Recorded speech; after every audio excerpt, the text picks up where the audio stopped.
pessoal, tudo bem? Vamos iniciar o nosso segundo bloco, bloco número 2. Bloco número 2, né, trata da legislação aplicada à contabilidade. Embora a gente não vá, vamos dizer assim, ficar muito restrito, né, a ficar estudando legislação, fundamental sabermos, né, que a contabilidade possui legislação, possui normas próprias que regem não só a profissão, mas a forma de aplicar contabilidade. Como nós comentamos no bloco 1, a contabilidade teórica ela é regida através de leis, doutrinas, normas, e a contabilidade prática, aplicação dessa teoria. Então, o nosso foco aqui no bloco número 2 é justamente entendermos quais são as principais leis e normas, né, que regem a contabilidade no Brasil. A nossa intenção não é esgotar o assunto, mas pelo menos direcioná-los, né, para vocês entendermos um pouco sobre esse tópico. Então vem comigo na tela. Bom, a contabilidade, né, é regida por legislação específica, né, normas e princípios de modo que haja precisão, segurança, ética e transparência nas informações contábeis. Algo muito importante, né? A contabilidade ela também é chamada de ciência social porque ela reúne um conjunto de princípios que nós vamos falar posteriormente. Esses princípios, eles são imutáveis, tá? Mas a gente vai entender também um pouquinho aqui que esses princípios, eles estavam numa resolução, né, específica do Conselho Federal de Contabilidade, que é justamente o órgão que regula a contabilidade no Brasil, mas essa resolução ela foi revogada. Isso não significa dizer que os princípios foram revogados. Esses princípios foram transferidos, vamos dizer assim, ou implicitamente estão dentro de um outro documento chamado de estrutura conceitual, que nós vamos falar mais à frente. Legal? Tá? Então existem vários princípios que devem ser seguidos por todos aqueles que praticam contabilidade. Bom, então as principais normas e leis que norteiam a contabilidade no Brasil, né, sem dúvida alguma, a Lei 6.404 de 1976. Essa lei dispõe sobre as sociedades por ações, ou simplesmente Lei das SAs, Lei das Sociedades Anônimas. Tá? Então, a contabilidade no Brasil tem como principal lei, né, como principal lei, a Lei 6.404. Só que como ela era muito antiga, de 1976, houve a necessidade de atualizações, principalmente por conta do processo de convergência do Brasil às normas internacionais de contabilidade. Deixa eu te contar um pouquinho sobre essa história aqui. O que acontece, meus amigos? A contabilidade, de uma maneira geral, ela sempre refletiu, né, um conjunto, né, de características de determinado país. Por exemplo, cultura, economia, parte religiosa, econômica, política. Então sempre houve uma contabilidade diferente no Brasil do que acontecia nos Estados Unidos, do que acontecia na Europa, acontecia no Japão e tudo mais. Como a contabilidade ela era particular, ela era individual, com a globalização, isso não se tornou mais plausível. Não poderia ter uma contabilidade em cada parte do mundo. Vamos imaginar uma empresa, por exemplo, americana, que tivesse 10 filiais em todo o mundo.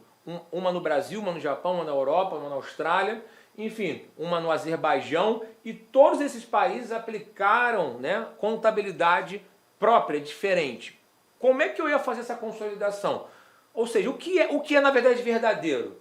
Né? Qual é a contabilidade que é verdadeira? Então isso provocou, na verdade, um descrédito da informação contábil a nível mundial. Então houve a necessidade de se padronizar, né, de se uniformizar a prática contábil realizada no mundo. Então esse processo de convergência começou lá em 1970, um pouquinho depois, né, nos anos 70, né, começou com um órgão chamado IASC, com a publicação das IAS, né, e posteriormente, né, atualmente, temos um órgão chamado IASB, né, que emite as normas internacionais de contabilidade. Então, qual é a lógica, né, dessas normas? que a contabilidade sobre determinado assunto ela seja linear, seja padronizada em qualquer parte do mundo.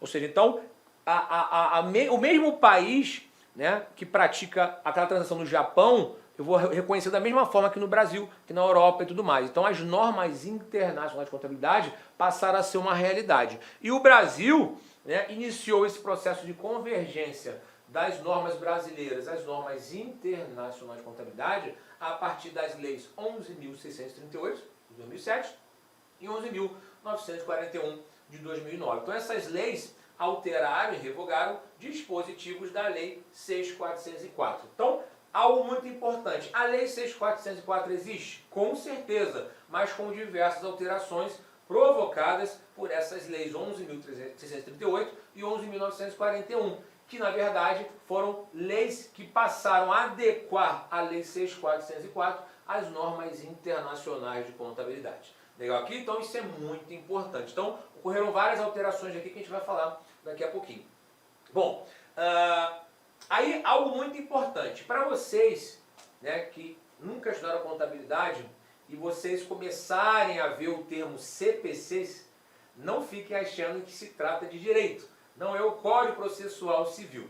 Tá? Ou seja, quando o Brasil passou a fazer a conversão das normas brasileiras de contabilidade às normas internacionais, o Brasil precisou publicar suas próprias normas de contabilidade com base nos padrões mundiais. Somente alterar a Lei 6.404 ou atualizá-la não era o suficiente, porque lá fora temos uma norma para cada assunto, né? Ou para a maioria dos assuntos.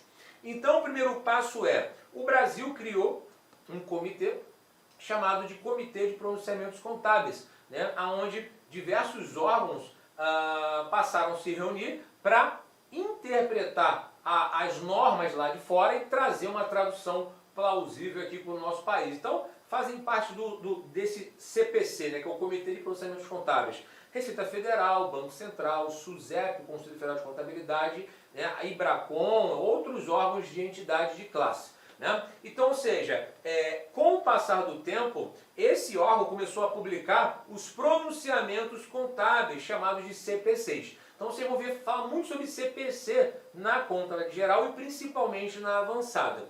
Tá? Então o que seria um pronunciamento contábil? É uma tradução de uma norma internacional de contabilidade. Tem força de lei? Não. Quem tem força de lei são as normas brasileiras de contabilidade, chamadas de NBCs. Vou explicar um pouquinho aqui daqui a pouco sobre as diferenças e as semelhanças desses dois termos. Legal? Bacana? Então vamos lá. Bom, Lei 6.404 foi criada por conta da necessidade de aprimorar a qualidade das informações contábeis e da sua ampla difusão, de modo a facilitar o conhecimento e análise da situação financeira da empresa e de seu desempenho econômico. Qual é a lógica aqui? As empresas de capital aberto, por elas possuírem ações negociadas em bolsa de valores, né, em qualquer parte do mundo, eu tinha que gerar informação, né, para qualquer pessoa. Então precisaria ter alguma norma que regulamentasse, né, a forma de apresentação das demonstrações contábeis no Brasil. Então essa primeira forma foi através da Lei 6.404. Então, de acordo com o artigo 4, né, dessa Lei 6.404, a companhia ela pode ser segregada em companhia aberta ou fechada. Eu posso ter uma sociedade anônima ou por ações aberta ou uma sociedade fechada. Qual é a diferença entre elas aqui? Na verdade, a companhia aberta negocia suas ações no mercado imobiliário. Negocia suas ações com qualquer pessoa. E na fechada, não. São apenas pessoas restritas ali, mas são chamadas de sociedades por ações. Então, ou seja, a companhia aberta ou fechada, conforme os valores imobiliários de sua emissão estejam ou não admitidos à negociação no mercado de valores imobiliários. Legal? Bacana? Show de bola? Tá? E algo muito importante, se ela for aberta, né? Se é uma companhia aberta, vou botar aqui, ó, se ela for uma companhia aberta, ela está regulada pela CVM. O que é CVM? Comissão de Valores Imobiliários. Esta entidade regula o mercado, né, mercado imobiliário no Brasil. Beleza? Tá? De acordo com o artigo 175 dessa Lei 6.404, o exercício social terá duração de 1 ano. E a data do término será fixada no Estatuto. Lembra que eu comentei com vocês aqui que as demonstrações contábeis são evidenciadas, são elaboradas para um período específico? O período é de um exercício. O exercício normalmente é de um ano, tá? Mas podem ter algumas restrições aqui, algumas exceções. Em que situações o exercício social não é de um ano? Quando a empresa se constitui, né? E quando houver uma alteração estatutária, né? Eu posso ter uma duração do exercício social diferente de um ano. Então qual é a lógica aqui? Eu constituí minha empresa no dia 1º de outubro. Eu gostaria que o exercício social dessa empresa se encerrasse no dia 31 de dezembro, para que ano que vem eu consiga, né, fazer de 1º a 31 de dezembro. Então nesse ano específico, o ano de constituição da empresa, eu não tenho o exercício social de um ano. Legal? Ou numa alteração estatutária, eu tinha de 1º de janeiro a 31 de dezembro de cada ano, mas de repente para atender a uma empresa controladora, né, uma empresa que controla uma filial, que estabelece que tem que ser em março, eu vou esticar mais um ano para atender essa controladora. Então tem que fazer uma alteração no estatuto, né, para poder demonstrar que esse social ele vai ser maior do que um ano. Tá?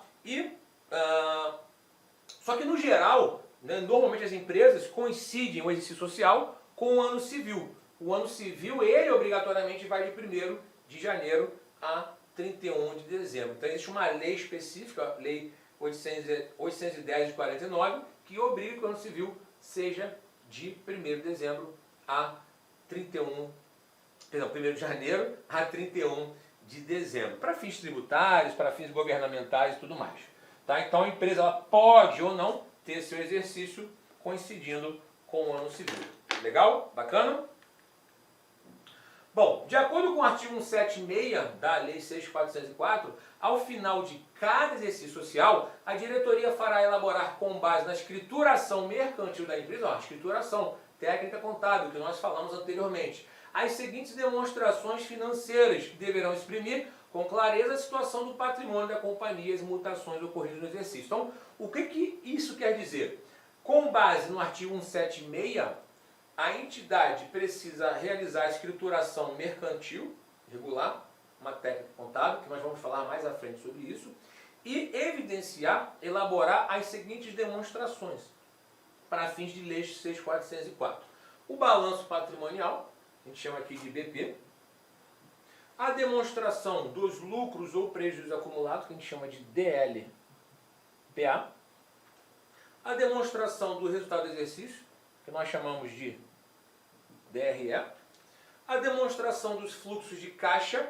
Essa demonstração, assim como a próxima, ela foi incluída pela Lei 11.638, então, ou seja, antes não existia a obrigatoriedade de fluxo de caixa, que a gente chama aqui de DFC. E para as empresas de capital aberto, a demonstração do valor adicionado, que também foi incluída pela Lei 11.638. Então repare que foram duas demonstrações que foram incluídas no rol, né, de demonstrações obrigatórias. Eu botei um asterisco aqui no fluxo de caixa porque companhia fechada com patrimônio líquido na data do balanço inferior a R$ 2 milhões não será obrigada à elaboração e publicação da demonstração dos fluxos de caixa. O que estou querendo dizer aqui? Embora a Lei 6.404 tenha um viés para as companhias abertas, as fechadas também seguem a Lei 6.404 se foram sociedades por ações.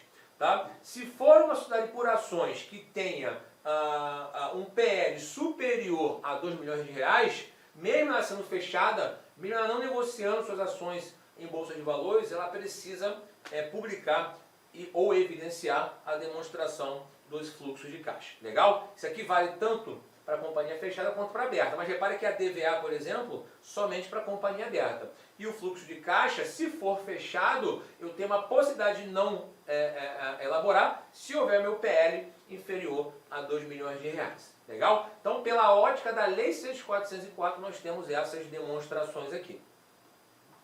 Quando nós formos falar de pronunciamentos contábeis, né, o CPC 26, por exemplo, que trata da apresentação das demonstrações contábeis, a gente tem uma pequena diferença aqui que a gente vai mostrar para vocês. Bom, e de acordo com o artigo 177, a tal escrituração, né, que é a técnica, né, será mantida em registros permanentes, preciso registrar e guardar, com obediência aos preceitos da legislação comercial e desta lei e aos princípios de contabilidade geralmente aceitos, né? Devendo observar métodos ou critérios contábeis uniformes no tempo e registrar as mutações patrimoniais segundo o regime de competência. Embora a gente vá falar sobre isso posteriormente, não tem como não falar um pouco do regime de competência. A escrituração na contabilidade, a técnica contábil na contabilidade, ela é realizada pelo princípio de competência. O que é o princípio de competência? O registro no momento que ocorre o fato gerador. O que é o fato gerador? Comprei uma mercadoria. Mesmo que eu não tenha pago à vista, registro, porque o fato gerador ocorreu. Reconheci despesas com salários de um funcionário, só vou pagar no mês seguinte. Fato gerador ocorreu, vou registrar a despesa com salários. Ok? Vendi a mercadoria a prazo. Não recebi, mas a venda ocorreu, fato gerador ocorreu. Então isso é o princípio. Olá, meus amigos, minhas amigas. Inicialmente eu peço licença a vocês, eu peço desculpa, pois interrompi os seus estudos. Mas essa videoaula é uma videoaula demonstrativa do nosso site Lá Concursos. Nós estamos oferecendo 3 opções de curso a preço bastante acessíveis aí. Tem curso até de R$20 aí, que é a parte de conhecimentos básicos, que é língua portuguesa, mais aquela parte de legislação. Temos 2 cursos específicos, assistente de administração completaço e um super curso básico de técnico de contabilidade. Qualquer um desses cursos eu garanto para você, se você estudar pela nossa metodologia, estudar, assistir as nossas videoaulas, garanto para você que ali tem todo o conhecimento necessário e suficiente para você ser aprovado. Só depende de você. Bacana? Maiores informações, tem um link aqui. Clica lá, conversa com o nosso pessoal do atendimento, que eu tenho certeza que você não vai se arrepender. Espero vocês. Forte abraço. Tchau, tchau.